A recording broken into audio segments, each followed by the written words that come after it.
years ago, there lived a strange and savage king. He had a wild imagination and a very strong will. He loved to have everything his way. Each day he and himself talked together. Whatever they agreed upon was quickly done.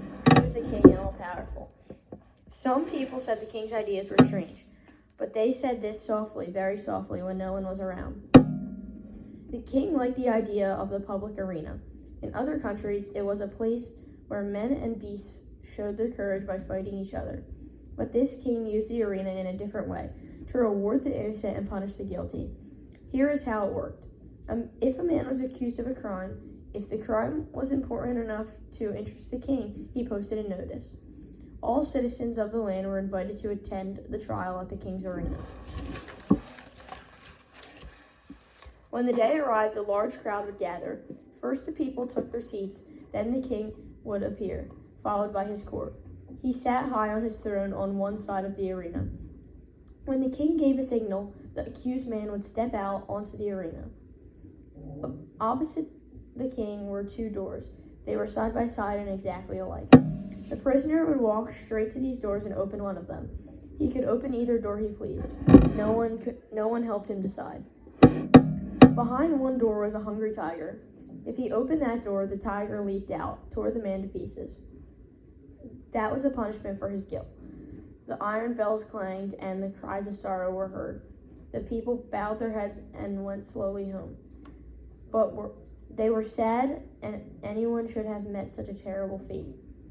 But if the prisoner opened the other door, a lady stepped out. She was a perfect match for him, and as he could be found. The king would clap his hands. At this, the priest would appear and marry them at once. Then bells rang out and music played. The crowd shouted and cheered and threw flowers onto the path of the innocent man as he led his bride to the home. It did not matter if the man already had a wife and family. It did not matter if he wanted to marry some other, for, as the king liked to explain, that it is of no importance. Nothing can interfere with my plan for rewarding the innocent and punishing the guilty. The king believed that his method was just. Its fairness was clear. The accused man could open either door he pleased. The choice was his own. A lady or the tiger would simply carry out the fate he had chosen. The plan was popular with the people, too. They could never guess what they were going to see. Would it be a cruel killing or a wild wedding? No one knew. It happened that the savage king had a beautiful daughter. She was high-spirited and as imaginative as her father. The king loved her above all others. But the princess did not always obey her father's wishes, especially in matters of the heart. She fell in love with a man, but her father did not approve of him. The man was a slave of the king. He was both handsome and brave, and though he was a slave, the princess loved him dearly. Their love affair went on happily for many months, but when the king found out about it, the young man was thrown into jail. A date was set for his trial and the king's arena. Of course, this was an important case. The king and his people were greatly interested in it. Never before had a slave dared to love the daughter of a king. Men were sent to find the fiercest tiger in the country. Judges searched for the loveliest maiden in the land. If the youth were not torn to pieces, it was right that he have a fitting bride. Of course, everyone knew the slave was guilty. He admitted he loved the princess, but the king did not let this fact stand in the way.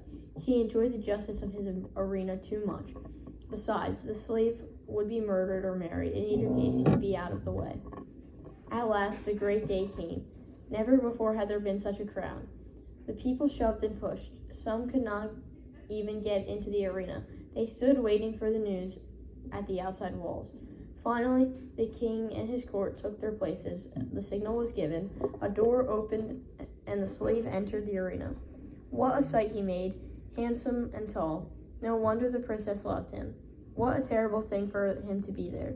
The youth walked across the field, then he stopped. He turned and bowed against the king. He was not thinking of the king, however.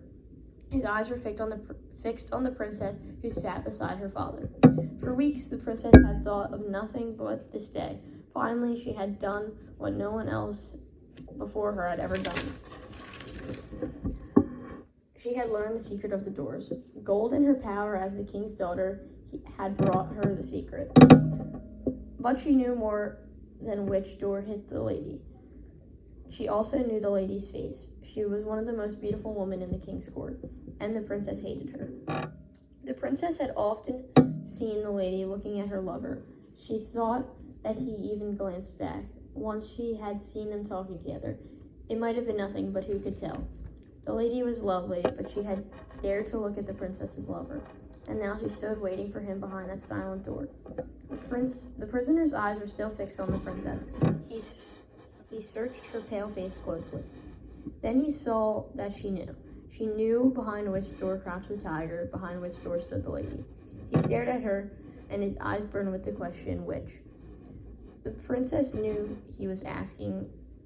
It was as plain to her as if he had shouted it aloud. There was not a second to lose. The question must be answered in an instant. But then she imagined him at the other door. She saw the look of his delight as he smiled at the lady. She saw him rush to the woman she hated. She heard the glad shouts and the bells ringing wildly.